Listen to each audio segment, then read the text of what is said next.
Greetings, everyone. Dr. Brian Scott with you again today. Thank you for joining me on Insights to the End Times. We have been sharing where we may be on God's end time timetable.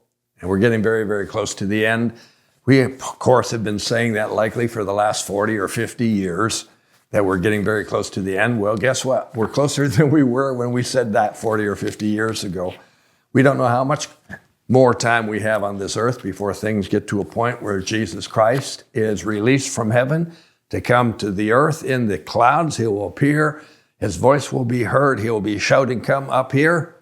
And the believers of Jesus, called Christians, the Church of Jesus Christ, will be raptured or taken out of the earth without having to face death, will be taken up to heaven for the 7 years of the tribulation period that God is going to deal with mankind as he did with the flood back in Genesis chapter 8. Well, we're getting closer and closer, and we're looking at some things in the scriptures that define signs that point to that. We're in 2 Timothy chapter 3, and in that chapter, verse number 1 says, "Know this, in the last days, perilous times will come. Exceedingly dangerous times are coming." And then Paul goes on to describe some of the elements that will define that. And here we are in verse 2 saying, number 1, men will become lovers of themselves. Number 2, they'll become lovers of money.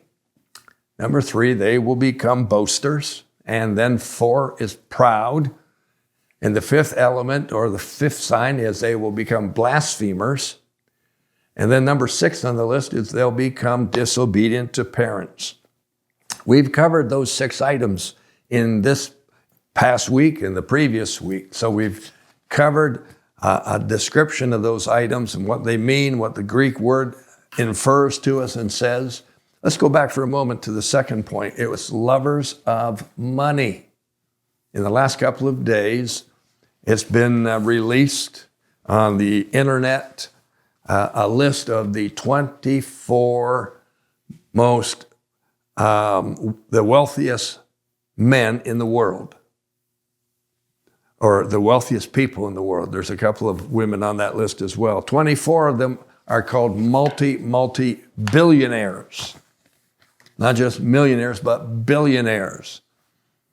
And the top of the list, the man has a fortune of some $450 billion. And when you get down to number 24, they're so much behind. They're so far behind the number 1 man, but they're in that number 24 with something like $60 billion. There are countries in the world that don't have a gross domestic product, a GDP of that level, let alone these individuals. So lovers of money has gone to stratospheric levels. Today, I want to cover number 7 with you. It's called Unthankful. Amen. Hey, this is Matt from Insights to the End Times. I wanted to interrupt just for a quick moment and ask you to do us a huge favor. If you could go ahead and hit the like, share, or subscribe button, it would allow us to make sure that you stay up to date with all the latest videos from Dr. Scott. Now back to the episode. Of course, the word unthankful by itself is pretty straightforward. It means people aren't grateful. Amen. But let me help you with some thoughts. I think they will bless you, plus they'll widen your exposure to this point. Now, unthankful means to be opposite of grateful and thankful. There's 3 terms we use. Gratitude, which is grateful, thankful, and appreciation. So I've got 3 definitions for you.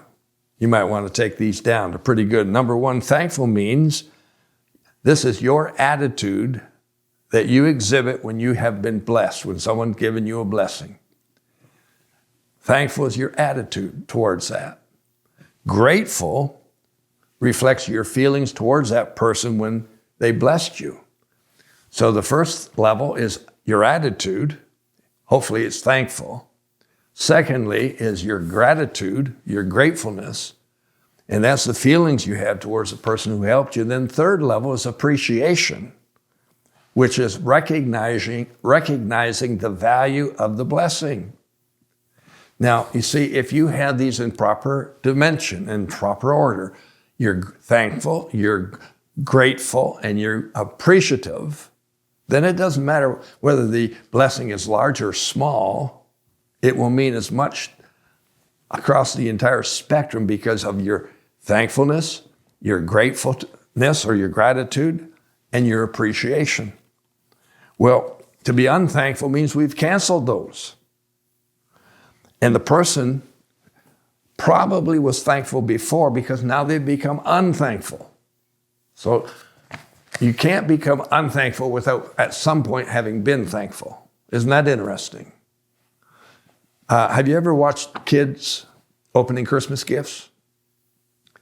I'm presuming that you understand what I'm saying. They don't exhibit much thankfulness or gratitude in the process of opening gifts. They just tear open the paper, pull out the gift, and go to the next one. And we let them get away with that. And what we're really doing is we're teaching them not to appreciate what they have received, or to be grateful for what they've received, or to be thankful for what they received. They become entitled. And that's one of the outgrowths of being unthankful. You get an attitude of entitlement. Wow, that's not good news.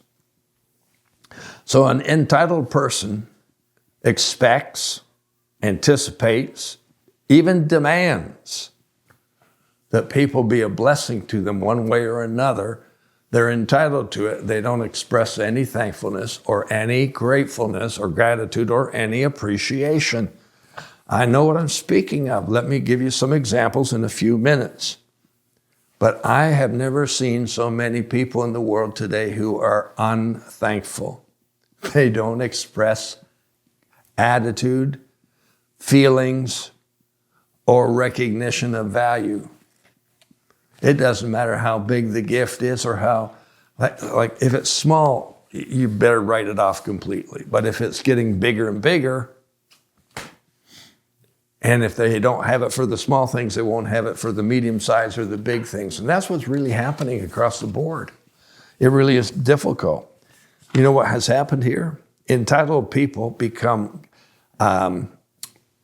takers but not givers. They want everything their way. And they demand it that way. And they develop a superior mentality, a superior attitude, a superior feeling towards other people. I'm entitled to this. You ought to come through and do it for me. And why haven't you done it for me? Wow.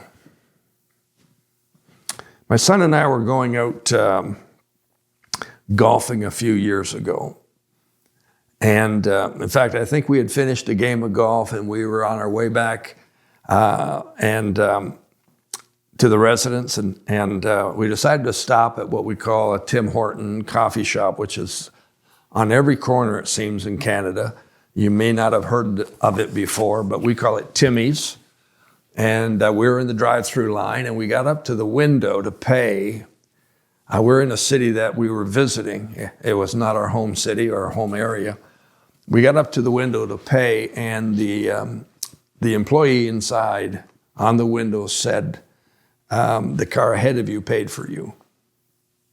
We said, pardon? And they said, the car ahead of you paid for you. You don't owe us anything. Here's your 2 coffees. And we were shocked. We were shocked. This never happens.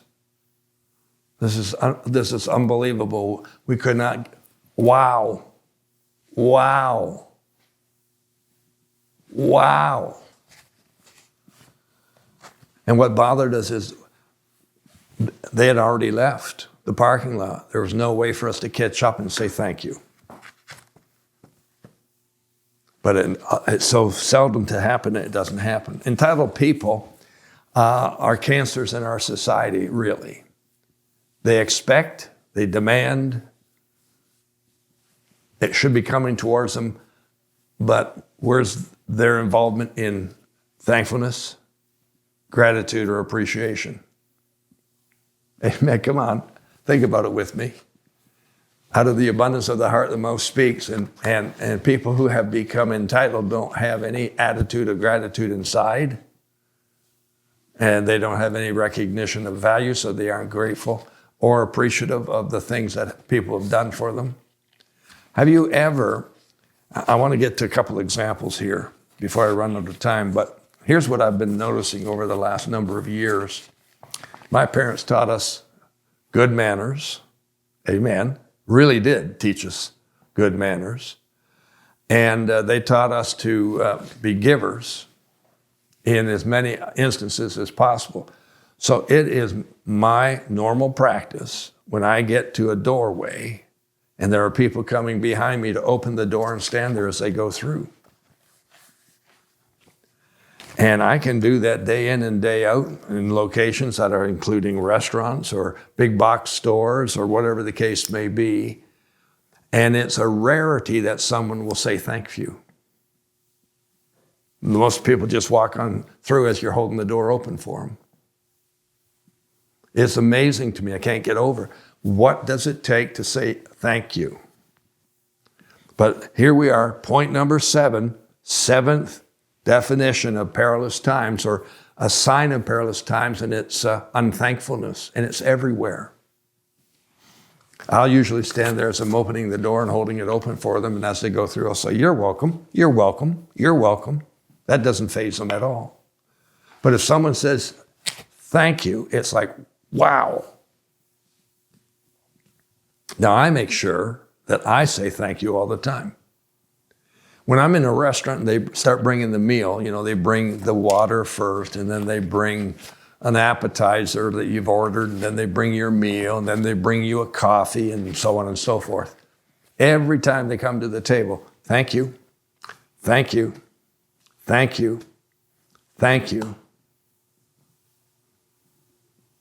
Amen. When they come and ask, how's your meal? It's not just okay. The response is, it's wonderful. It's great. It's great. Thank you. You have to learn to be thankful. You've got to learn to be grateful. You've got to learn to be appreciative, or else you're going to end up becoming an elitist.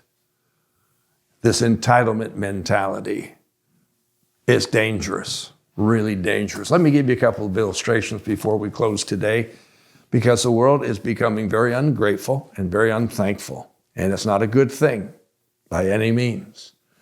I practiced law for the better part of 17 years. I had hundreds and hundreds of clients every year. We had a very busy practice. And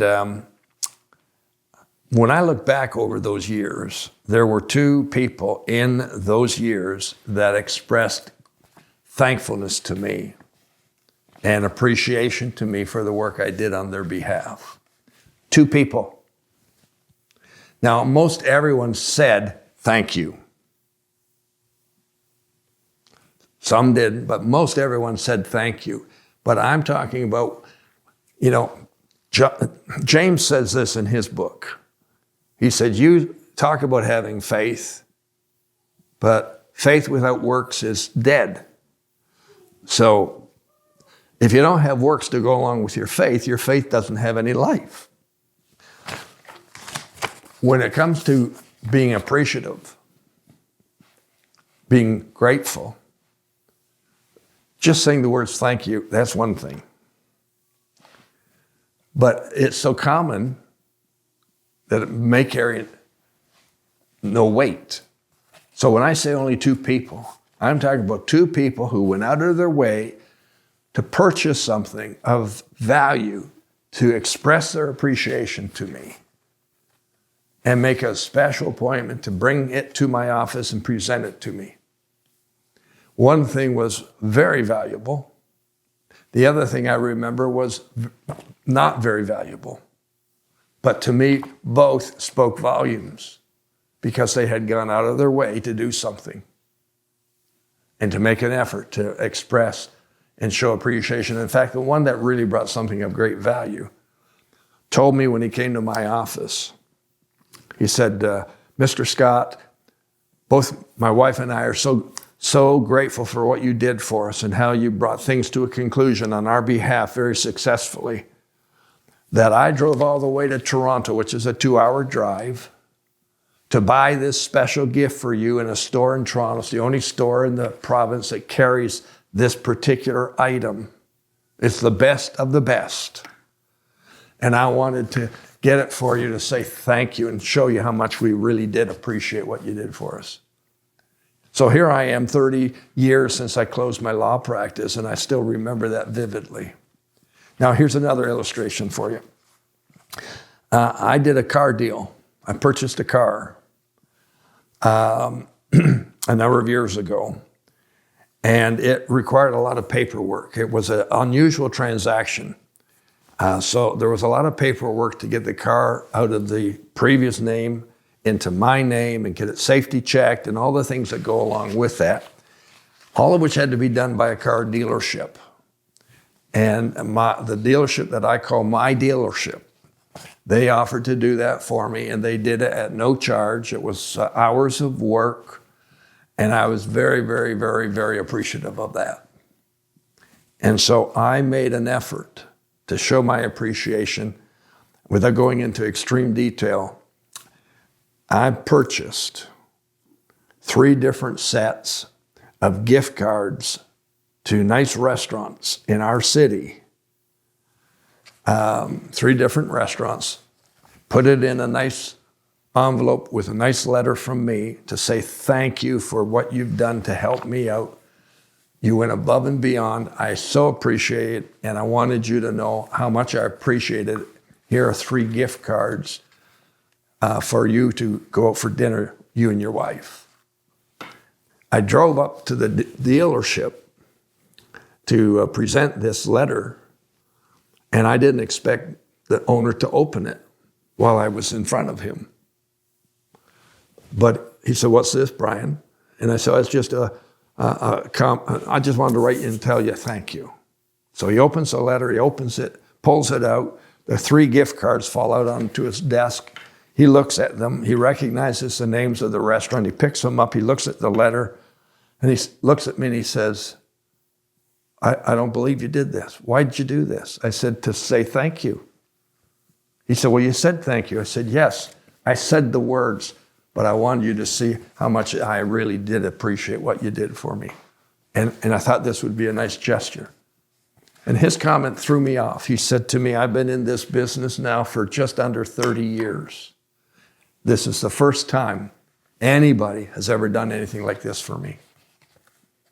First time in 30 years in an extremely busy dealership." I was shocked.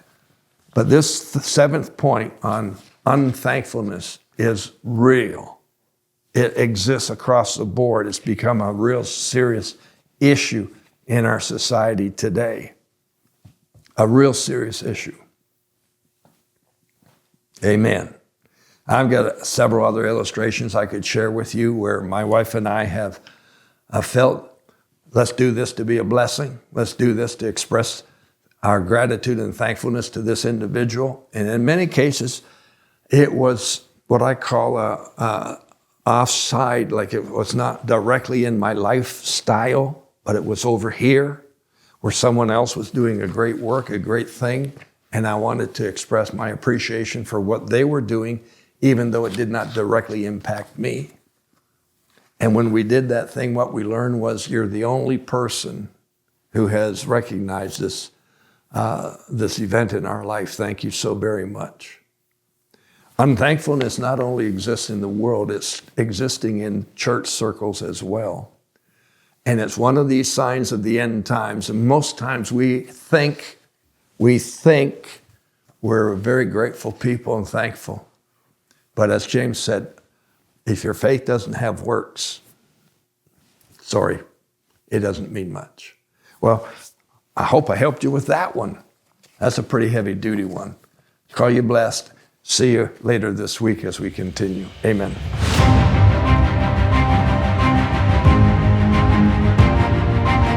Hey, thanks for watching this episode of Insights to the End Times. I hope you enjoyed it. If you'd like to get notified every time we release a new video, go ahead and hit that subscribe button right over here. Now, if you'd like to catch the previous episode, you can do that right here, or the entire playlist is right above right here. Thanks for watching. We'll see you on the next episode of Insights to the End Times.